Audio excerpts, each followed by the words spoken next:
Mengapa China membantu Afrika secara besar-besaran?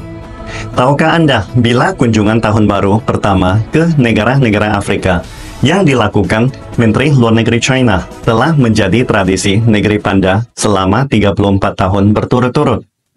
Mengapa China begitu mementingkan hubungan persahabatan dan persatuan kerjasama dengan negara Afrika? Presiden Xi menetapkan sebuah inisiatif khusus mendukung industrialisasi Afrika dan modernisasi pertanian Afrika, seperti memperluas perkebunan biji-bijian dan mendorong perusahaan China untuk meningkatkan investasi pertanian di Afrika. China telah menjadi tuan rumah Forum Kerjasama Pertanian China-Afrika, memberikan bantuan pangan darurat tambahan kepada beberapa negara Afrika yang dalam mengatasi krisis pangan yang sedang berlangsung. China juga meluncurkan rencana kerjasama China-Afrika dalam pengembangan talenta, serta melatih 500 kepala sekolah dan guru berkaliber tinggi di sekolah kejuruan, dan 10.000 tenaga teknis dengan keterampilan bahasa Mandarin dan kejuruan untuk Afrika setiap tahunnya. Rakyat Afrika memiliki hak tertinggi mengenai jalur mana yang paling cocok bagi Afrika menurut Presiden Xi. Oleh karena itu, China membantu Afrika meningkatkan sinergi strategi pembangunan melalui kerjasama sabuk dan jalur sutra, serta Forum Kerjasama China-Afrika. China juga terus mendukung Afrika dalam berbicara dengan satu suara mengenai urusan internasional untuk terus meningkatkan kedudukan internasionalnya.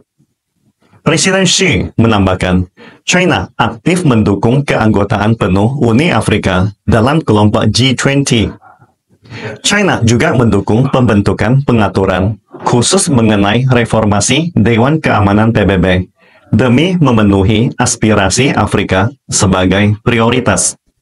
Presiden Xi juga mendorong upaya kerjasama China dan Afrika dalam menciptakan lingkungan sehat guna mewujudkan visi pembangunan masing-masing, dengan mendorong tatanan internasional yang adil dan setara, mempraktekkan multilateralisme sejati, serta dengan tegas menentang sisa-sisa kolonialisme dan hegemonisme dalam segala bentuk. Sederhananya, China siap bekerja sama dengan Afrika untuk menerapkan visi baru mengenai keamanan bersama yang komprehensif, kooperatif, dan berkelanjutan, mengadvokasi penyelesaian perbedaan dan perselisihan melalui dialog dan kerjasama, memfasilitasi penyelesaian politik atas isu-isu penting internasional dan regional, serta menjaga perdamaian dunia dan stabilitas.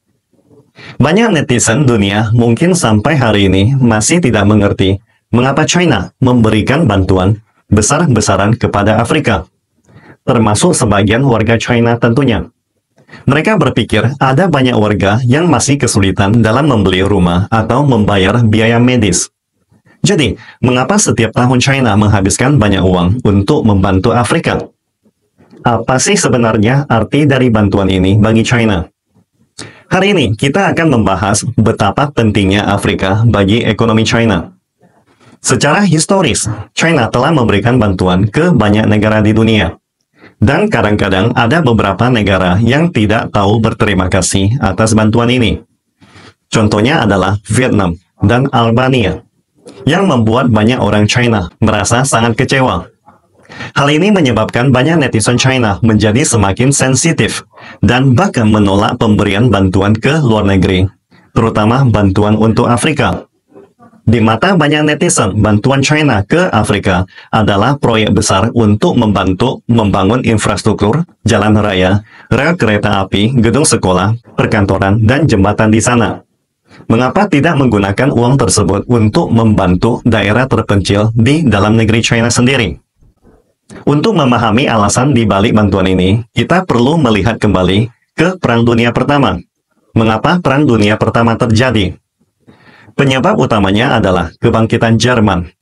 Pada tahun 1913, produksi industri Jerman mencapai 15% dari total dunia, menyalip Inggris dan mendekati AS.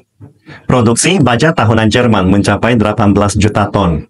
AS memiliki skala industri yang lebih besar, tetapi dalam hal inovasi teknologi, pendidikan tinggi, dan cadangan talenta, mereka tidak sebaik Jerman. Banyak ilmuwan terkenal di dunia seperti Albert Einstein dan Oppenheimer sebenarnya adalah imigran Jerman keturunan Yahudi. Sebagai kekuatan besar pada masa itu, Jerman menghadapi berbagai masalah internasional yang sangat sulit. Tatanan internasional didominasi oleh Inggris.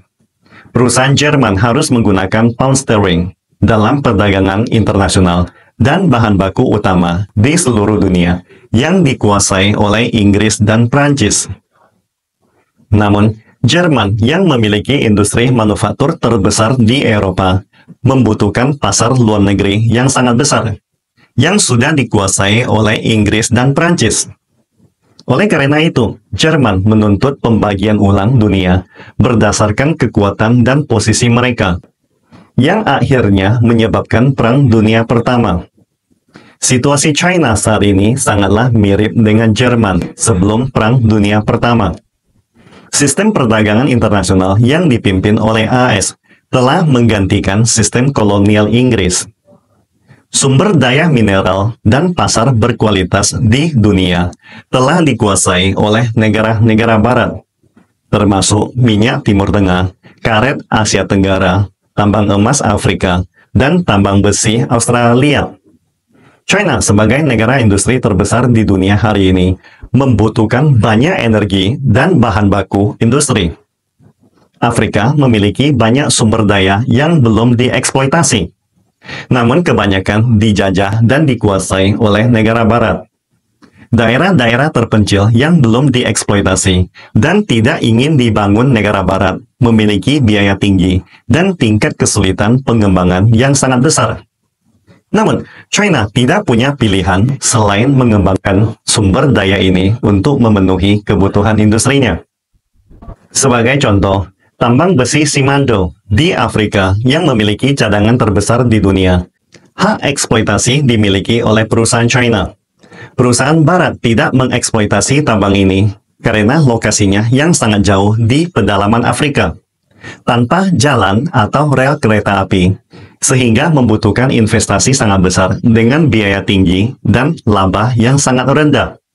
Selama penjajahan negara Eropa, mereka hampir tidak membangun infrastruktur di Afrika. Negara-negara Eropa lebih banyak memetik daripada memberikan. Hubungan China-Afrika yang semakin dinamis membuat negara barat tidak senang, mengingat kolonialisme Eropa yang pernah menjajah Afrika. Namun, negara-negara barat tidak ingin mengerti mengapa China tidak mengaitkan bantuan dengan hal lain yang sering dilakukan oleh negara donor barat yang mensyaratkan kondisi hak asasi manusia untuk penyaluran bantuan maupun perdagangan ke Afrika. Jadi, untuk mengembangkan tambang ini, perusahaan China harus membangun infrastruktur seperti jalan, jembatan, dan pelabuhan. Jarak dari tambang ke pelabuhan mencapai 650 km dengan total investasi lebih dari 1 triliun yuan. Seperti diketahui, sebelumnya banyak negara Afrika hidup dalam kemiskinan dengan pembangunan infrastruktur yang sangat buruk. Jika China tidak membantu membangun jalan, mereka akan tetap hidup dalam kemiskinan yang berkepanjangan. Sebaliknya, tanpa tambang besi Simandou, impor biji besi China akan tetap tergantung dan tertekan pada sekutu barat, Australia, yang bisa menaikkan harga atau bahkan menghentikan pasokan setiap saat.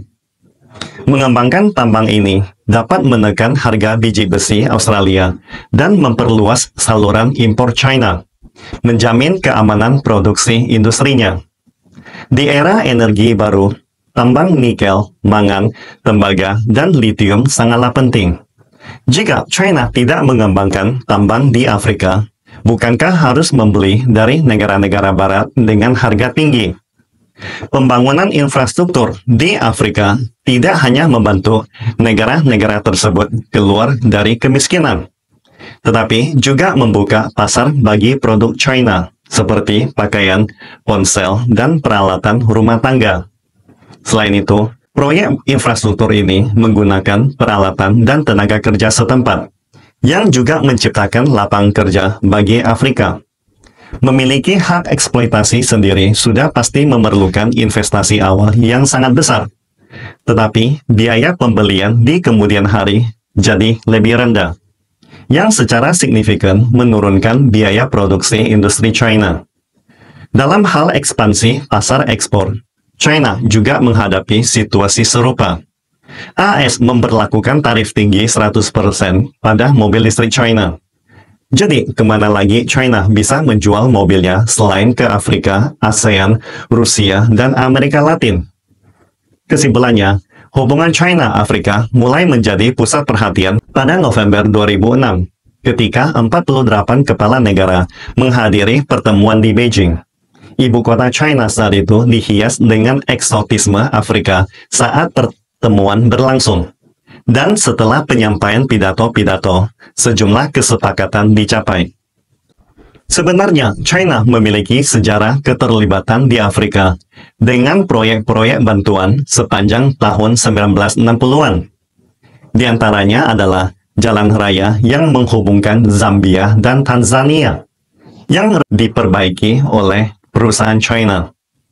Sedangkan di zaman modern, bantuan China antara lain berupa gedung konferensi di kantor pusat Persatuan Afrika di Addis Ababa, sebagai lambang atas komitmen China untuk pembangunan Afrika.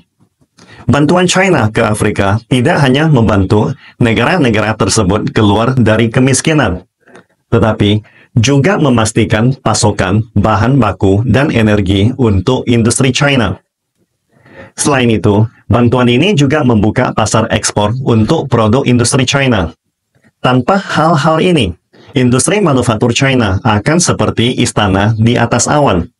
China sebagai negara industri dan negara dengan populasi terbesar dunia, tidak cukup hanya mengandalkan kerja keras untuk mencapai standar hidup Barat. Selain terus menerobos monopoli teknologi Barat, China juga perlu membangun sistem perdagangan internasional yang lebih adil dan mendorong penggunaan RMB di luar negeri, menciptakan tatanan perdagangan internasional yang lebih adil dan makmur.